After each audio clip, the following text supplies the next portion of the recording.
Desde que me acuerdo, he pasado mis vacaciones en la gran casa de los abuelos. Allí todos los años, durante el verano del descanso escolar, viví los momentos más felices.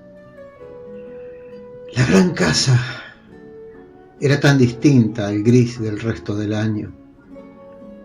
Tenía habitaciones tan amplias, con paredes tan blancas, desayunos en la cocina grande de la abuela, y los interminables juegos y paseos en el campo verde, de árboles añosos, de olor a pasto, de animales, de molino.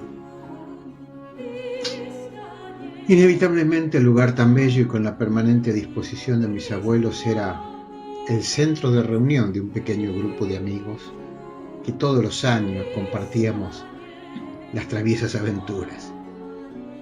Darío, el más fuerte, Marisol, la más astuta, Miguel, el más atrevido, yo, el más malcriado. Cuídese del solcito, mi vida, póngase su sombrerito, solía decirme incansablemente mi abuela. En años posteriores se sumaron al grupo Carmencita, cuya mamá no hacía vida de señora, según dijo mi abuelo, Patricio, que comenzó a pasar los veranos con nosotros cuando su papá murió en la Revolución, y el nácar. Por alguna razón que de pequeños no nos interesó, nunca supimos el verdadero nombre de ese niño de piel morena, de pelo rizado y cortito. Para nosotros él siempre fue el nácar, apodo que según el abuelo se lo habían dado en su casa, aunque nadie sabía muy bien por qué. Él era el único del grupo que vivía en el pequeño poblado cercano a la gran casa. Venía cuando los días cálidos y soleados se hacían presentes e iban llegando uno a uno mis amigos, todos libres de sus obligaciones del colegio. Allí aparecía el nácar, siempre dispuesto a seguirnos en todos los juegos. Reservado, dócil y también solícito, sin pretensiones. Esto lo convertía en el más apreciado compañero de juegos. Cualquier papel en las aventuras que creábamos era aceptado por el nácar sin chistar. Nunca había discusiones con él, a diferencia de las rencillas de chicos que ocurrían entre nosotros. Porque ¿quién era el jefe? Porque eran juegos de varones, porque las muñecas de las niñas, porque... Poco a poco de esos primeros años de niñez, fuimos cada año creciendo y en cada reunión del grupo en las épocas de vacaciones. Usualmente los primeros días eran utilizados para comentar las novedades aprendidas, las experiencias en los colegios, en las ciudades donde vivíamos con nuestros padres y, por supuesto, cada vez compitiendo por aquellas cosas que habíamos aprendido. Yo aprendí a multiplicar y dividir. ¿Y saben por qué nuestro héroe del país murió en la batalla? Y todos decíamos tener la mejor maestra o ir al colegio más importante. Todos menos el nácar. Él no iba al colegio. Vivía en ese caserío tan pequeño. Su casa era tan humilde. Él nos acompañaba feliz en todos los juegos, siempre sin hablar mucho y enseñándonos sus progresos naturales en los juegos campestres. Él era el único que reconocía a los pájaros en los árboles aún sin que cantaran. Él sabía si mañana llovería y no podríamos jugar afuera. Solo miraba el cielo. Él reconocía los aromas que daban las flores, que nosotros ni siquiera podíamos distinguir entre el follaje. Por esas cosas de la vida, siempre me sentía atraído por esa bondadosa y natural forma de ser del nácar. Sin saberlo, mientras jugábamos, día a día yo observaba cada vez con más atención lo poco que él hablaba. Y de hecho, era el único que se quedaba en la gran casa cuando el abuelo nos hacía alguna fogata a la luz de la luna y nos contaba las historias del lugar. Los años trajeron un mayor bagaje personal a cada uno, riquezas de experiencias y también el asomo del egoísmo y las facetas personales. A todos, menos al nácar. Era como si él siempre fuese el mismo, con la misma mirada, parsimonioso andar, hablar esperar. Parecía que para el nácar no había pasado el tiempo. Esta situación también trajo en los últimos años de ese periodo de la escuela primaria los primeros roces profundos entre nosotros, pero en particular en los 2 últimos veranos, mis compañeros varones comenzaron a despreciar al nácar, porque no sabía nada de nada, y ellos eran más valientes ante las niñas. Estas también comenzaron a no querer juntarse con el nácar. Su aspecto no era el cuidado como el de nosotros, y además era tan ignorante. Comencé entonces a interesarme cada vez más en él. Se convirtió así en esos 2 últimos años en mi mejor amigo. Cada vez estuve más cerca de él y más lejos del resto.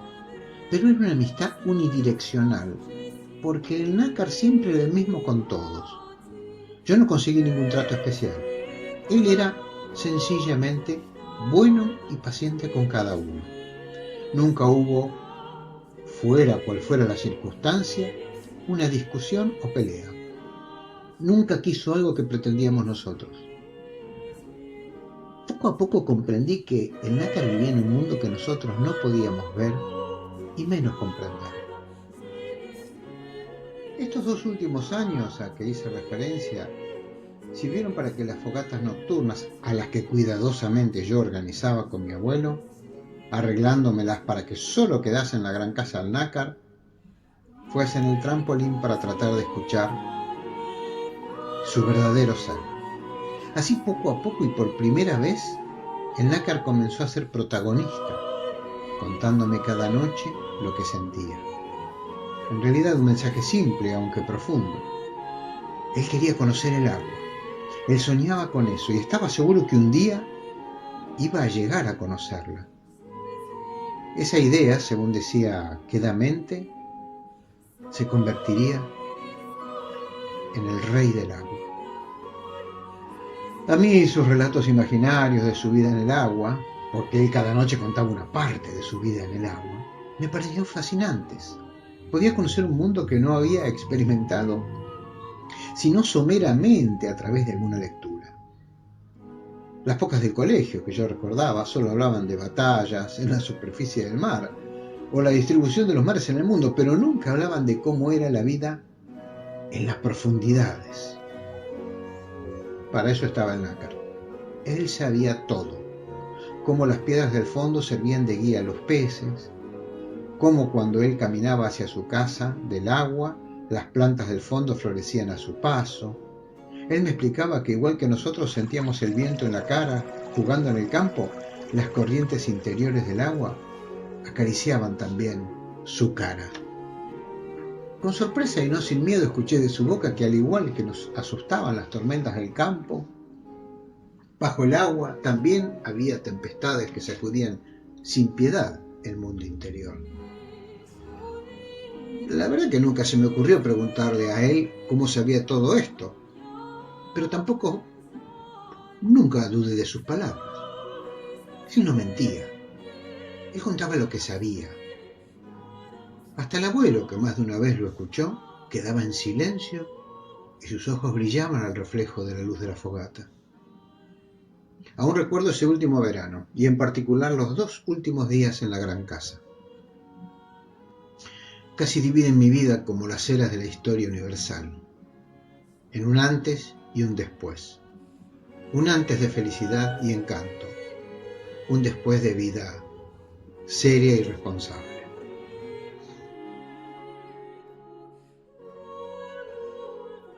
Que había llegado un telegrama desde la ciudad.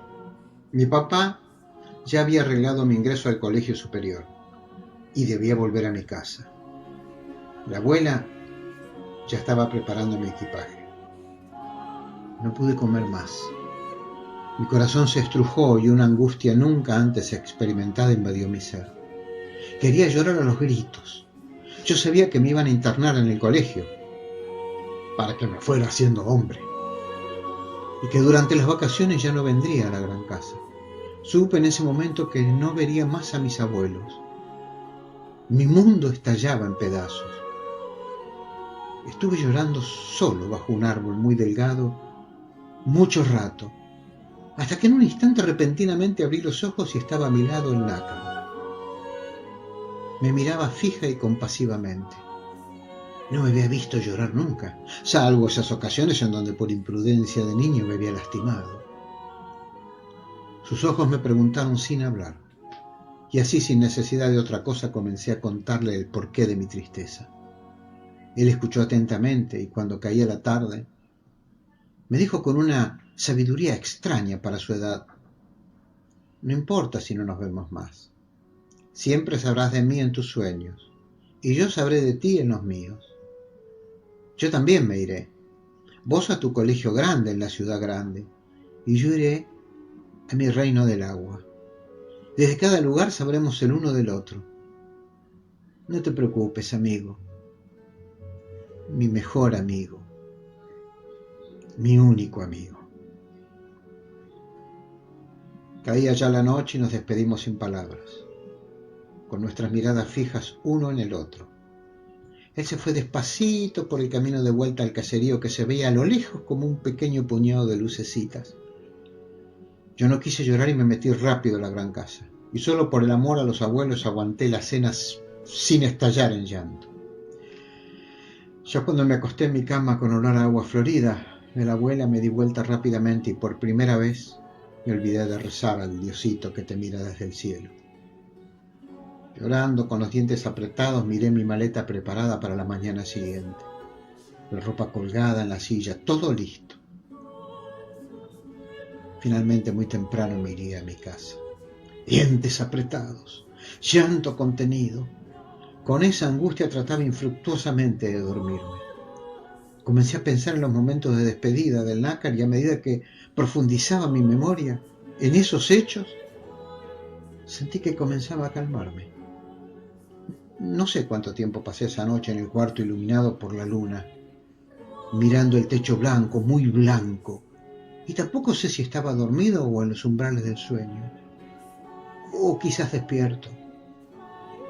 Entonces, suavemente lo fui viendo. Era el nácar, y estaba allí, enfrente a mí. Le hice señas, lo llamé en voz baja, pero él no me miraba. Entonces comenzó a correr, y yo lo veía. Corría con un ritmo descansado, relajado, desandando el camino del casería con las huellas eternas de los carros. Ahora bordeaba la gran casa y siguió por el camino flanqueado de árboles. El nácar siguió corriendo mucho rato y pasaban los paisajes diferentes del camino, del campo, y seguía. ¡Nácar! De repente le gritaba yo con una voz contenida, pero nada. Él corría y yo veía los pasajes que atravesaba. Poco a poco comenzaba a amanecer, y así como la habitación se iluminó con el sol fuerte del verano, también yo podía ver el camino que incansable recorría el nácar. Ahora corría sobre un camino que tenía tierra dura, polvorienta y con poco verde a los costados. Lo vi pasar junto a un hato de ganado, cruzar un puentecito de piedras que tenía debajo un cauce seco, y corría, y corría. Otra vueltecita del camino y allí había un lago grande. Al borde del mismo, un pescador en esas primeras horas ya estaba estirando las redes junto a su botecito. El nácar seguía corriendo por el camino y el pescador le gritaba algo desde la orilla y hacía señas como para que el nácar parara de correr. Pero él siguió. El pescador se hizo cada vez más pequeño en la distancia. El camino se estrechó y se convirtió primero en huella, luego en sendero, y el nácar corría y corría. Corría sin cansancio. Y poco a poco todo, el camino y lo que se veía a ambos costados, se convertían en espejos de agua. Chapoteaba el nácar con cada paso de sus morenitos pies. Corría y corría. Ahora todo era agua y había como un camino pintado en colores verdes. Parecía que las plantas del fondo del agua formaban un caminito para que él siguiese internándose más y más. Chapoteaba y chapoteaba, y poco a poco, ante mi angustia, cada paso las piernitas flacas del nácar se hundían más y más en el agua. Quise gritar. No sabía si estaba allí o en mi habitación despierto. O soñaba. El nácar por primera vez dejó de correr y comenzó a caminar.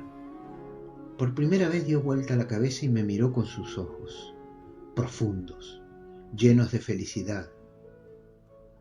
Y caminaba dentro del agua, entre medio de las algas y plantas que le abrazaban sus piernitas. Había grandes piedras de hermosos colores, peces y plantas nunca imaginados. El nácar parecía...